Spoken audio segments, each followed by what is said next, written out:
Reversible modifications इन सम allosteric enzymes. आज का यह जो विषय है, इस विषय में सबसे पहले जो हेडिंग टाइटल है इसका, उस पर ही अगर ध्यान दें तो रिवर्सिबल मॉडिफिकेशंस अर्थात उस प्रकार के बदलाव जो आगे भी बढ़ा के किया सकता है और पीछे भी वापस लाया जा सकता है कुछ ऐसे एलोस्टेरिक एंजाइम्स में। इस प्रकार के क्या मॉडिफिकेशंस हैं जिसका असर एंजाइम पर पड़ता है? तो जो सबसे पहला इस कैटेगरी में एग्जाम्पल है, वह एग्जाम्पल है फॉस्फोराइलेशन। फॉस्फोराइलेशन की प्रक्रिया जो है, उसके अंतर्गत किसी भी प्रोटीन में फॉस्फेट जोड़ा जा सकता है और फॉस्फेट को हटाया जा सकता है। जिन अमाइनो एसिड रेसिड्यूज पर फॉस्फेट जोड़े या हटाए जा सकते हैं, वह मुख्यतः तीन ही होते हैं: थ्रियोनिन, सेरीन, टायरोसिन, कभी कभार ही हिस्टीडीन। और थ्रियोनिन, सेरीन, टायरोसिन में भी, टायरोसिन में जब भी फॉस्फेट जोड़ा जाता है, सामान्यतः वह सिग्नलिंग सिस्टम जिसको आरटीके कहते हैं, उसका वो प्रतिनिधि हो जाता है। तो जो कहा जाए कि सबसे कॉमनली कौन सा अमाइनो एसिड रेसिड्यू है जो फॉस्फेट को जोड़कर उस प्रोटीन या उस एंजाइम के काम करने के तरीके को बदल देता है, उसका नाम है थ्रियोनिन और सेरीन। अब इस प्रकार के जो एंजाइम्स के मॉड्यूलेटर्स होते हैं, उनके बारे में हम लोग कहते हैं, ये मॉड्यूलेटर्स जो होते हैं वो फॉस्फोराइलेशन, डीफॉस्फोराइलेशन, मॉड्यूलेशंस को कंडक्ट करते हैं इन ऑफ एंजाइम्स। ठीक है, मैंने पहले कहा कि ये बायोलॉजिकली बहुत ही महत्वपूर्ण हिस्सेदारी है इन दोनों की, फॉस्फोरिलेशन, डीफॉस्फोरिलेशन। जैसे कि अगर एग्जांपल ही देखें तो ग्लाइकोजन सिंथेज, ग्लाइकोजन फॉस्फोराइलेज, ये सभी क्या होता है? ये फॉस्फेट के जुड़ने से एक्टिव होंगे या फॉस्फेट के टूटने से इनएक्टिव होंगे। मतलब ये सभी रेगुलेट किए जाते हैं किसके द्वारा? फॉस्फेट के ही द्वारा इनका रेगुलेशंस होता है। तो कितना इंटरेस्टिंग फैक्ट है, इस प्रकार के एंजाइम्स जो हैं वो फॉस्फेट द्वारा ही रेगुलेट किए जाते हैं। जैसे कि अगर ग्लाइकोजन सिंथेज है, अगर इसके साथ 3 फॉस्फेट जुड़ जाए, यह इनएक्टिव हो जाता है। ठीक है, 3 फॉस्फेट अगर इसके साथ हम जोड़ दें तो यह क्या होता है? इनएक्टिव हो जाता है। अब यह जो 3 फॉस्फेट है, इसमें किस जगह पर जुड़ता है? ये जो फॉस्फेट होते हैं, phosphate binds covalent to the specific serine residues. कहने का अर्थ यह है कि इस एंजाइम में कुछ खास जगह पर सेरीन होते हैं, 3 सेरीन, और उन 3 सेरीन से यह जाकर जुड़ता है। ठीक है, उसके बाद जैसे ग्लाइकोजन फॉस्फोराइलेज है, ग्लाइकोजन फॉस्फोराइलेज में जब OH रहेगा, मतलब सेरीन में फॉस्फेट नहीं जुड़ेगा, विदाउट फॉस्फेट इज इनएक्टिव। इसमें फॉस्फेट नहीं जुड़ेगा तो ये इनएक्टिव रहेगा। तो ये जो एक्टिविटी और इनएक्टिविटी है वो किस पर डिपेंड करता है? वह फॉस्फेट पर डिपेंड करता है। सोचो कि अगर ये एंजाइम है और इस एंजाइम का नाम क्या है? ग्लाइकोजन या फॉस्फोराइलेज का नाम है, सिंथेज नाम, ग्लाइकोजन सिंथेज। तो इसके 3 ऐसे सेरीन पोजीशन होंगे, ठीक है। ये देखो एस किसको रिप्रेजेंट कर रहा है? सेरीन को। जिस सेरीन से अगर OH जुड़ा हुआ है, OH, है ना, तीनों पर OH, क्योंकि सेरीन में क्या होता है? OH ही होता है। अगर ये जुड़ा हुआ है वहां पर, तो वह क्या है? एक्टिव है। लेकिन जैसे ही इसके जगह पर उसमें फॉस्फेट जोड़ दिया जाए, ठीक है, +3 ATP, 3 फॉस्फेट जोड़ दिया जाए, तो यह एंजाइम क्या होगा? यह एंजाइम एक्टिव हो जाता है। सेरीन से यहाँ क्या जुड़ गया? फॉस्फेट। इस सेरीन से भी क्या जुड़ गया? फॉस्फेट। इस सेरीन से भी क्या जुड़ गया? फॉस्फेट। और यह क्या हो गया? ग्लाइकोजन सिंथेज बी कहते हैं इसको, जो क्या होता है? इनएक्टिव होता है। इस प्रकार ये जो प्रक्रिया है, इस प्रक्रिया में फॉस्फेट जुड़ना और फॉस्फेट हटना एंजाइम के एक्टिविटी को क्या करता है? मॉड्यूलेट करता है। अतः यह जो पहला जो आपने कॉन्सेप्ट देखा कि एंजाइम को कैसे मॉड्यूलेट किया जा सकता है, तो वह है कि उसमें फॉस्फेट जोड़ा या हटाया जा सके। लगभग 1/3 of all reactions, enzymatic reactions, are modulated or rather regulated by phosphorylation, dephosphorylation. Phosphate जोड़ने और फॉस्फेट हटाने से ही उसके काम करने की प्रक्रिया को हम बदल सकते हैं। अब सोचिए कि सेल में कितना आसान है, क्योंकि सेल में फॉस्फेट है, एटीपी बहुत लगातार बना रहा है सेल। तो सेल कभी भी अपने काम के लिए बाहर से कुछ मंगाता नहीं है, वो अपने में ही उसको मॉडिफाई करके काम करता है। अब अगले पॉइंट पर जब हम आते हैं, तो इस पॉइंट पर हमें मिलता है एसिटाइलेशन। एसिटाइलेशन का मतलब होता है कि एसिटाइल ग्रुप को जोड़ना, ठीक है। एसिटाइल ग्रुप का जो डोनर होता है, एसिटाइल ग्रुप क्या होता है? किसको एसिटाइल ग्रुप कहते हैं हम लोग? तो हम लोग कहते हैं C double bond O, okay, और ये CH3, इस ग्रुप को कहते हैं एसिटाइल। एसिटाइल वैसे भी 2 कार्बन के कंपाउंड का नाम पड़ सकता है। ये जो एसिटाइल ग्रुप है, इसका डोनर होता है एसिटाइल कोएंजाइम A, और सेल में एसिटाइल कोएंजाइम A कहाँ बनता है? तो एसिटाइल कोएंजाइम A ग्लाइकोलिसिस के बाद जो पायरुवेट बनता है उससे भी बन सकता है, ठीक है, डीएमिनेशन से भी बन सकता है, और फैटी एसिड जो ब्रेकडाउन होता है जिसको ऑक्सीडेशन कहते हैं, beta oxidation of fatty acids, उससे भी बन सकता है एसिटाइल कोएंजाइम A। तो एसिटाइल कोएंजाइम A जो है, वह अपने में एक बहुत बड़ा सोर्स है। किस चीज का? वो अपने में बहुत बड़ा सोर्स है एसिटाइल ग्रुप प्रोवाइड करने का। तो जो एंजाइम है उसको ये अपना एसिटाइल ग्रुप दे देता है। अब एंजाइम में स्पेसिफिक पोजीशन पर ये एसिटाइल ग्रुप क्या होता है? जुड़ जाता है ना। और इस जुड़ने से ये मॉडिफाई हो जाता है, एंजाइम का काम करने का तरीका क्या होता है? बदल जाता है। और ये लगभग 80% सॉल्युबल प्रोटीन्स में एसिटाइलेशन और डी एसिटाइलेशन जो है, उससे उसके काम करने के तरीके में बदलाव लाया जाता है। ऐसा आप ना सोचें इसके जोड़ने से चीजें इनएक्टिव हो जाती हैं। आप ये सोचें कि कभी कभी इसके जोड़ने से चीजें एक्टिव भी हो जाती।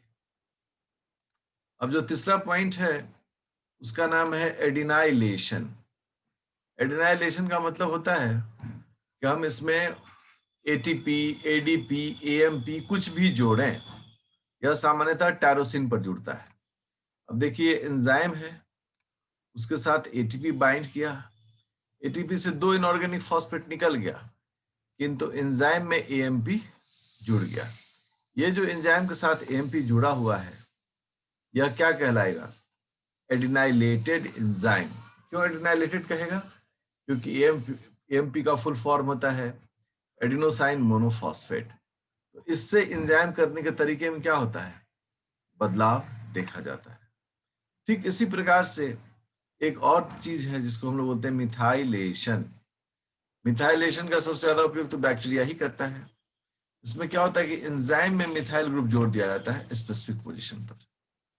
अब एंजाइम में जब मिथाइल ग्रुप हम जोड़ते हैं तो मिथाइल डोनर भी चाहिए। इस मिथाइल डोनर का नाम होता है एस एडिनोसाइल मेथियोनिन। यह जो है अपना मिथाइल ग्रुप डोनेट कर देता है और एंजाइम के आकार में क्या होता है? बदलाव देखा जाता। ये सभी एक मॉडिफिकेशन के प्रकार है ना? बैक्टीरिया में केमिकल्स की तरफ अट्रैक्ट करके जाना, उसमें ये मॉडिफिकेशंस की आवश्यकता पड़ती है। जो पांचवा तरीका है उससे हम लोग बोलते हैं यूबिक्विटेशन, जो लाइसिन पर होता है। यूबिक्विटेशन क्या है? यूबिक्विटेशन एक ऐसा प्रोसेस है जिस प्रोसेस में हम लोग कह रहे हैं कि वो प्रोटीन का डिग्रेडेशन स्टार्ट होता है। ठीक है? यूबिक्विटेशन, यूबिक्विटेशन क्या है? स्टेप टू ऐड, ठीक है, to add ubiquitin on the protein ready to degrade। यह उस प्रोटीन पर जोड़ा जाता है यूबिक्विटिन को जो प्रोटीन डिग्रेड होने के लिए तैयार है। सेल में क्या होता है कि कभी कभी कोई प्रोटीन या एंजाइम बहुत सारा प्रोड्यूस होता है। आप जैसे देखो, ये बहुत सारा एंजाइम है ना, 1 2 3 4 5 6 7 आती है एंजाइम एक ही प्रकार का। जब जरूरत था ये सारे रिक्वायर्ड थे। अब क्या है कि सेल को इनमें बहुतों की जरूरत नहीं है। सेल नहीं चाहता कि अब ये रहे, तो सेल इसको चाहता है कि इसमें से एक ही रहे, बाकी सब खत्म हो जाए। ठीक है? सेल सिर्फ चाहता है कि एक रहे, बाकी सब खत्म हो जाए। तो कैसे होगा भाई, है ना? कैसे ये काम अंजाम तक पहुंचेगा? हमको तो इन सबको क्या करना होगा? यहां से सिर्फ हटाना ही नहीं होगा। सेल में ये कैसे हटते हैं? बायोडिग्रेडेबल रिसाइकलिंग प्रोसेस में। तो इन प्रोटीन्स के साथ क्या होता है? इन प्रोटीन्स के साथ या इन एंजाइम्स के साथ, दोनों में से जो भी होता है, उसके साथ कुछ यूबिक्विटिन प्रोटीन जुड़ जाते हैं। ठीक है ना?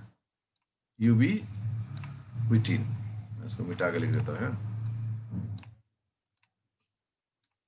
इसमें यूबिक्विटिन जुड़ जाता है। ठीक है? इसके अलग अलग टाइप होते हैं।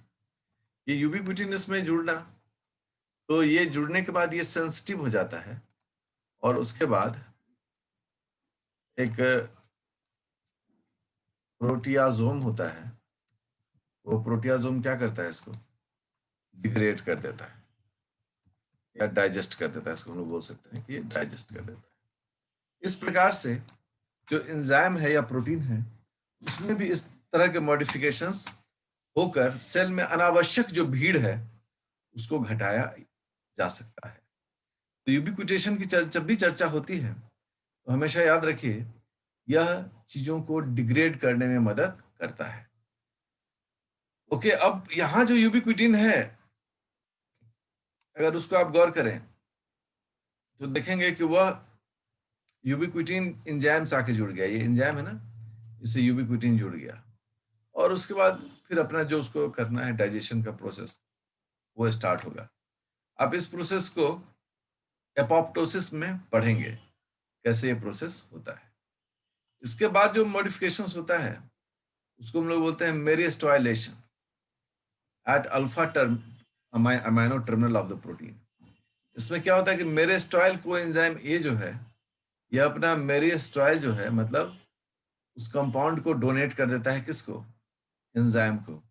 और एंजाइम में मॉडिफिकेशंस देखे जाते हैं। इसके अलावा और भी तरीके हैं जिससे कि एंजाइम में किया जा सके। जैसे एडीपी राइबोसाइलेशन, जो कि आर्जिनिन, ग्लूटामाइन, सिस्टाइन एंड डाइफथामाइड जो है उस पर यह काम करता है। और इसमें क्या होता है कि एंजाइम के साथ यह एडीपी को जोड़ देता है। यह बैक्टीरिया में देखा जाता है नाइट्रोजन फिक्सेशन के दरमियान में जो डाई नाइट्रोजनेज रिडक्टेज है उसके एक्टिविटी को यह मॉड्यूलेट करता है। बायोलॉजिकल साइंस में कोई एक आध दो एंजाइम थोड़े ही हैं, मतलब हजारों एंजाइम्स हैं और एक सेल को कई प्रकार के एंजाइम्स के काम से गुजरना पड़ता है जी। अगर सेल अपने एंजाइम के मैनेजमेंट को अगर प्रॉपरली नहीं करे तो बहुत मुश्किल होने वाला है। मैं और एक आध एग्जांपल आपसे शेयर करता हूं, जो बहुत पॉपुलर एग्जांपल है जिसको आप लोगों ने पहले पढ़ा होगा। जैसे हम लोग फोटोसिंथेसिस पढ़ते हैं, फोटोसिंथेसिस में हम लोग पढ़ते हैं C3 cycle, Calvin cycle. Calvin cycle में एंजाइम्स जो होते हैं उनके मॉडिफायर्स जो होते हैं वो होता है फॉस्फोराइलेशन, डीफॉस्फोराइलेशन। मतलब पहला जो तरीका है उसमें कुछ फॉस्फोराइलेशन डीफॉस्फोराइलेशन होता है। दूसरा जो मॉडुलेटर्स होता है उसको बोलते हैं थायो ऑक्सी रिडक्टेज। अब उसमें क्या होता है कि जो थायो ऑक्सी रिडक्टेजेस होते हैं मतलब थायोल ग्रुप में, उसके द्वारा यह इस काम को अंजाम देता है। ये सारे मॉडिफिकेशंस हैं जो एंजाइम्स में किए जाते हैं। अगर ये मॉडिफिकेशंस नहीं हो तो एंजाइम काम ही नहीं कर पाएगा। तो ये सभी चीजों को समझने की जरूरत होती है। जो डिफ्थीरिया, हम सब जानते हैं कि डिफ्थीरिया बैक्टीरिया के द्वारा होता है। डिफ्थीरिया बैक्टीरिया अपना जहर या कोलेरा बैक्टीरिया अपना जहर वह इन्हीं माध्यम से हमारे शरीर के अंदर में पहुंचाता है। वो क्या करता है कि जो हमारा शरीर है उसकी प्रतिरक्षा व्यवस्था में जो हम इस जहर को समाप्त कर सकते हैं अपने एंजाइम्स के द्वारा, ये बैक्टीरिया क्या करते हैं, उन्हीं एंजाइम्स को मॉडिफाई कर देते हैं। रिजल्ट क्या होगा, जब ये बैक्टीरिया हमारे शरीर में प्रवेश करेगा तो उसको रोकने वाला एंजाइम इनएक्टिव हो चुकेगा और इस प्रकार से वह हमारे शरीर को हानि पहुंचाता है। तो बैक्टीरिया भी देखिए कि कैसे इस मैकेनिज्म का मदद से हमारे बॉडी में इंटर करता है। तो अब जो टॉपिक है उसका नाम है proenzymes are regulated by proteolytic cleavage. Enzyme के काम करने के तरीके पर सेल के पास कई सारे विकल्प होते हैं, बहुत सारे विकल्प होते हैं। देखिए जिंदगी में वही सरवाइव करता है जिसके पास विकल्प होता है, ठीक है ना। उन विकल्पों में वह बेस्ट विकल्प को चुनता है, इसको हमेशा याद रखिए। आप अगर किसी बड़े बाजार में जाते हैं, कोई मॉल में या बड़े मार्केट में, तो वहां अगर बिस्किट ही रखा हुआ है तो कितने तरह का बिस्किट रखा हुआ है। आप देखेंगे कि जो उसके गैलरीज लगे हुए रहते हैं वहां पर टाइप के बिस्किट, आप अपने पसंद के बिस्किट को खरीद सकते हैं। लेकिन वहीं अगर हम एक छोटे से दुकान में जाते हैं, मैं किसी को प्रमोट डिमोट नहीं कर रहा हूं, मैं सोचो कि एक रोड साइड में किसी ने एक छोटे से टेबल पर कुछ बिस्किट रखा है, तो कितने टाइप का बिस्किट रख सकता है, तीन चार तरह का बिस्किट रख सकता है। सेल क्या कहता है कि हम अपने काम करने के तरीके में बहुविकल्पीय काम करेंगे, हमको जो जहां फिट बैठेगा हम उसको वहां पर यूज करके अपना काम कर लेंगे, कोई इश्यू नहीं है, ठीक है। इसी क्रम में एक आता है प्रो एंजाइम कॉन्सेप्ट।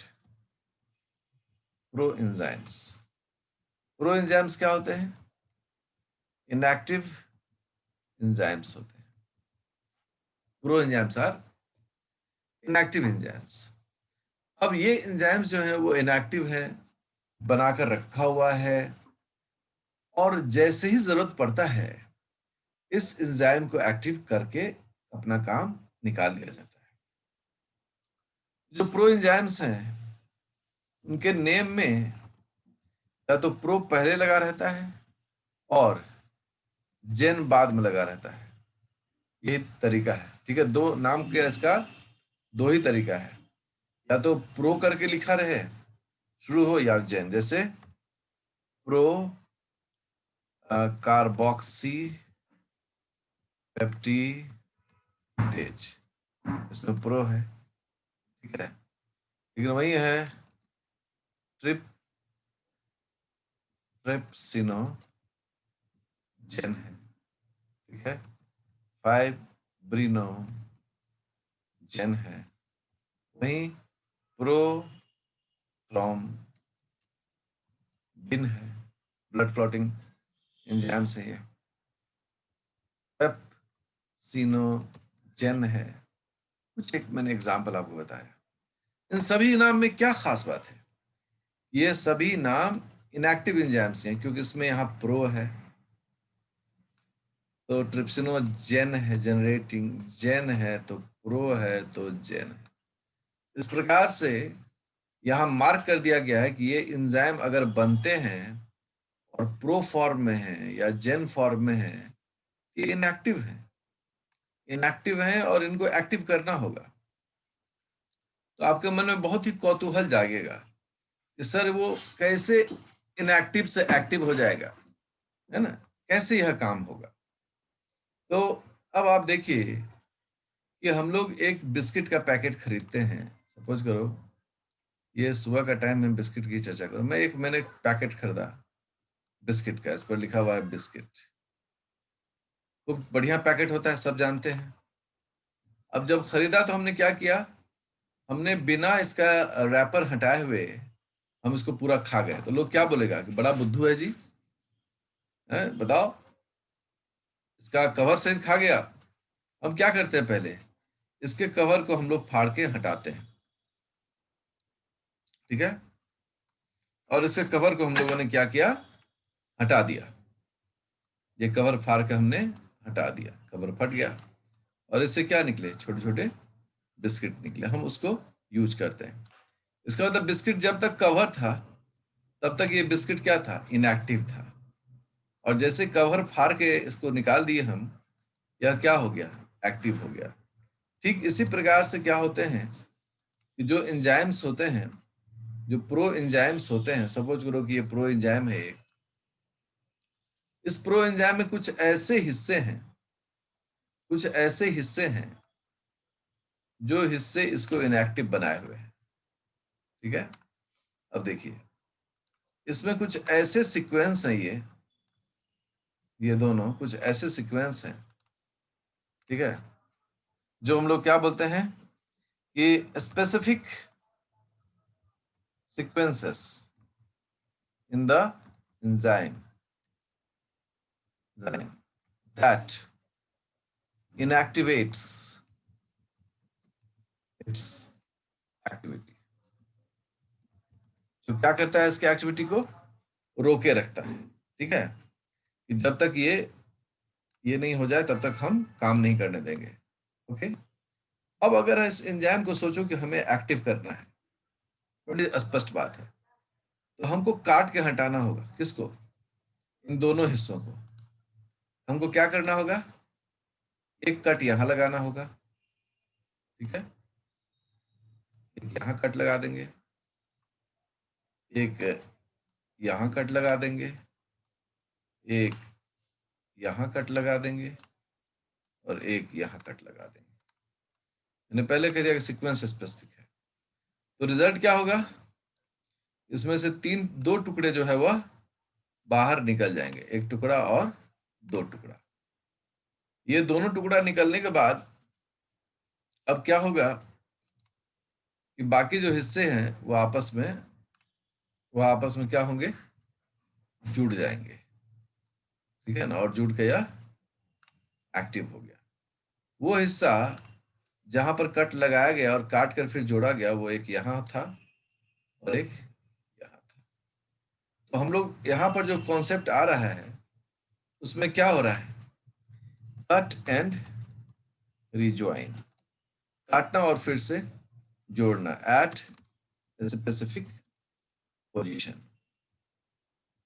ठीक है, तो अब रिजल्ट क्या हो गया कि स्पेसिफिक पोजीशन पर काट के हमने उस हिस्से को हटाया और ठीक से इसको जोड़ दिया, तो रिजल्ट क्या हो गया, ये एक एक्टिव एंजाइम। इसके लिए जो एंजाइम यूज हो जाता है उसको हम लोग बोलते हैं protease. Protease used to cut, protease इसको काटने में उपयोग में लाया जाता है, तो इसलिए हम लोग क्या क्या बोलते हैं इसको, प्रोटियोलाइटिक क्लीवेज, प्रोटियोलाइटिक क्लीवेज कहते हैं। ठीक है, अगर प्रोटियोलाइटिक क्लीवेज है तो यह टुकड़े आपस में बिखर जाएंगे कट कट के, इसमें ज्वाइन नहीं कराया जाएगा। लेकिन अगर ज्वाइन भी कराना है, इसको लाइगेज का भी काम करना है, तो पहले काटेगा और फिर जोड़ेगा। आप समझिए कि छोटे छोटे हिस्सों को काट कर कैसे इसको एक्टिवेट किया जाता है। अब देखिए आप इसी तरह के एकदम अच्छे से समझेंगे, बहुत आसान एक एग्जाम्पल है जो कि सिलेबस का हिस्सा है, और यह कहता है कि एक एंजाइम है, इसका नाम है कीमोट्रिप्सिनोजेन। इस कीमोट्रिप्सिनोजेन में 245 अमाइनो एसिड रेसिड्यूज हैं। ठीक है, पहला जो उसका काटा गया, कट किया गया, वह काटा गया इस प्रकार से 15 और 16 के बीच में काट दिया गया ट्रिप्सिन की मदद से। उसके बाद ये कीमोट्रिप्सिनोजेन बन गया पाई कीमोट्रिप्सिन, एक्टिव हो गया। अब क्या किया कि 14 से 15 भी काट के हटा दिया गया। देखिए अब यहां देखेंगे टुकड़े का नाम 14 सेरीन आर्जिनिन 15 और थ्रियोनिन 147 आर्सिनोजेन एस्पैराजेन 148। ठीक है, तो इस प्रकार से एस्पैराजाइन और थ्रियोनिन को काट के अलग कर दिया गया। अब देखिए इसमें कितने टुकड़े बचे, 13 है यहाँ, 16 है यहाँ, 14 15 क्या हो गया, कट के बाहर निकल गया। 146 है यहाँ, 148 है यहाँ, 147 जो है वो क्या हो गया, कट के निकल गया। एक्चुअली यहाँ पर 149 होना चाहिए था। ठीक है, मैं इस करेक्शन को कर लूंगा। 149 इस प्रकार से 148 कट के निकल गया। ये हो गया अल्फा कीमोट्रिप्सिन, और यह क्या हो गया, एक्टिव हो गया। यह कट कर इस प्रकार से ये एक्टिव होता है। अगर ये नहीं कटेगा तो यह एक्टिव नहीं होगा। हम क्या कर रहे हैं, हम लोग तो एंजाइम को मॉड्यूलेट ही कर रहे हैं ना। देखिए इस मॉड्यूलेशन में कैसे पार्टिसिपेट करता है। यहाँ एक और एंजाइम है जिसका नाम है ट्रिप्सिनोजेन, और ट्रिप्सिनोजेन में क्या हो रहा है कि 6 और 7, 1 to 6, 7 to 245, 245 अमीनो एसिड है। इसमें 1 से लेकर 6 तक कट जाता है, 1 to 6 कट जाता है एंटेरोपेप्टिडेज से। और एक्टिव एंजाइम जो होता है उसमें अमीनो एसिड जो है वह 7 to 245 ही रहता है। इस प्रकार से एंजाइम के एक सर्टेन स्पेसिफिक हिस्से को काट कर हम एंजाइम को एक्टिव कर सकते हैं, और प्रो एंजाइम से हम एक्टिव एंजाइम ऑब्टेन कर सकते हैं। यह भी एक प्रकार का जो है वो मॉड्यूलेशन है और रेगुलेटरी एंजाइम्स में, और इस प्रकार से रेगुलेटरी एंजाइम्स को कई मेथड से एक्टिवेट और डीएक्टिवेट किया जाता है।